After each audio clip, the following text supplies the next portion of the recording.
Good morning, friends. Welcome to Introduction to PLC session.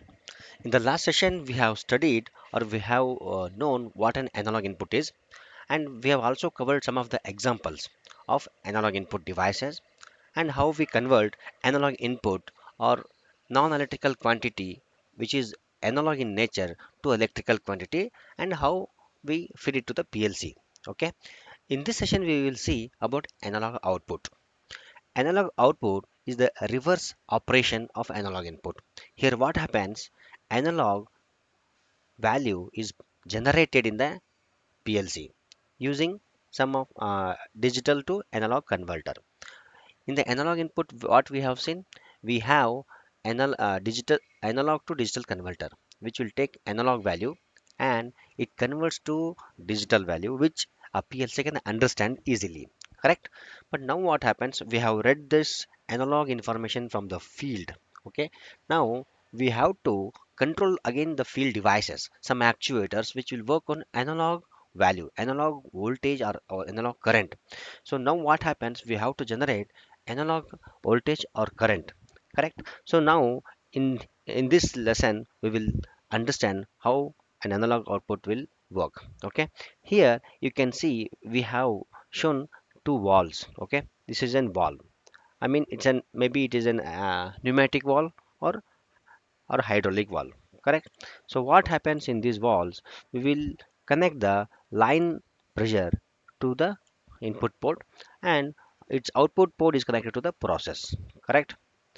And we have some electrical control voltage will be given here, so it will work only when this control voltage is given to the solenoid coil of that particular valve. Then what happens? This line pressure is connected to the process and it is controlled. Say maybe some cylinder is operated to move from one position to another position. Okay, so this is how it works actually in manual control. Okay, or it is an non analog controlled valve. Correct, it is non analog control valve. Just we will give the digital output, maybe 24 volt or 230-volt AC. There are different types of valves will come, but here what we are going to see is analog output controlled. Correct. See here we have one more wall. See here we have shown some input pressure 5 bar, which is you are getting 5 bar. But there are some circumstances or some application where you need 2.5 bar at one point and 3.2 bar and 4 bar at another time. So there are different situations or instances where you have to vary the pressure. Okay, pressure is an analog value or analog signal. So what happens when you want to change this analog output at different types of time at different value? Then what we will use proportional control valve. There are some special valves which work on analog, and they are able to give you variable output voltage to control the actuator. Okay, then what happens? We have proportional control valve which is having, again here also you will give the line pressure here. Okay, this is the fixed or line pressure. Here output is variable output pressure. What we will get? We'll get variable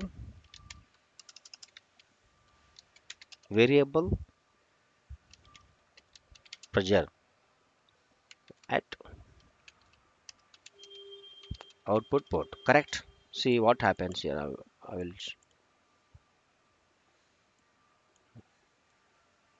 Here we will get variable pressure at output port. Correct. But how this will work?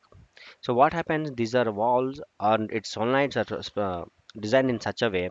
When you give, it is designed for 0 to 10 volt or 4 to 20 milliamperes.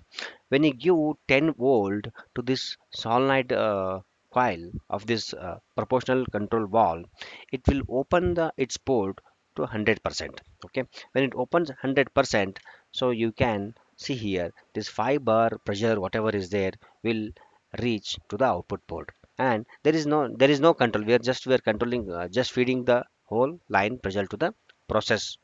Okay, now what happens if you reduce reduce if you, sorry, I have not shown this reference voltage here. Here we will give this reference voltage here actually. When depending on this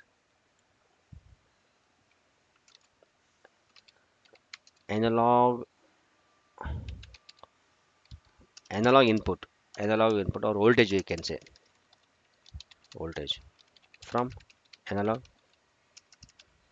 output, correct? See, it's a variable voltage from PLC analog output. When you vary this voltage from 5 to 4, the pressure, output pressure starts falling down. Okay, you can scale it. Okay, it's a linear scale. It will be like this. Here you have the voltage scale. Here is the voltage scale, and here is the pressure scale. It's a linear one. As it goes on increasing the voltage, the pressure will also rise. Okay, what happens here? It is maybe 0 to 5 bar, and here it's 0 to 10 volt. Okay, when you okay when here is 5 volt, when you give 10 volt, it will become 5 bar.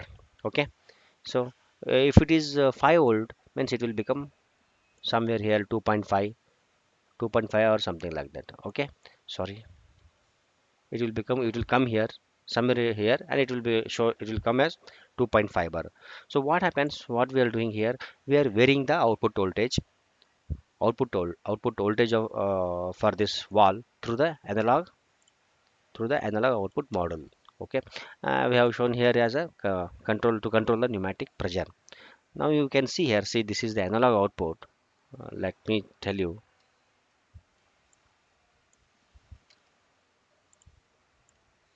see here, this is an analog output model, which here it is from 0 to 10 volt, which is controlling the load.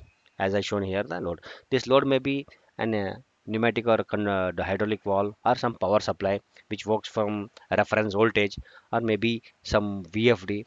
From analog control voltage, it will work vary the, it will vary the speed or something like that. So you can see here what it will do means, see, this is the digital value. As it goes on changing the digital value, the PLC program, which will again write to the analog output model. So it changes like this. When you 0 to 65536, so from 0 to 10 volt, at different voltages can be produced. For better understanding, just I have taken some finite steps, but you can change this. If you reduce to 500 or 300, again you can get very good steps or good resolution of output voltage, which you can control for your process. Okay, this is an analog output model. This is what we have seen here. Again, we have shown some example here. See, we have some VFD which is controlled by a PLC. PLC is having an analog output here. So we are feeding analog output to this VFD so that it can control the speed. You can see here they have given here. See, analog output. What is this? 7 is analog output. So this, from analog output you can control. 7 is the analog output model output, okay, of this VFD. From here output volt is 18. From here we are controlling, and we have given some ground signal to this. So this is how the PLC output model will work, and thereby it controls the your process. Okay, uh, thanks for watching this. In the next session, we will see about.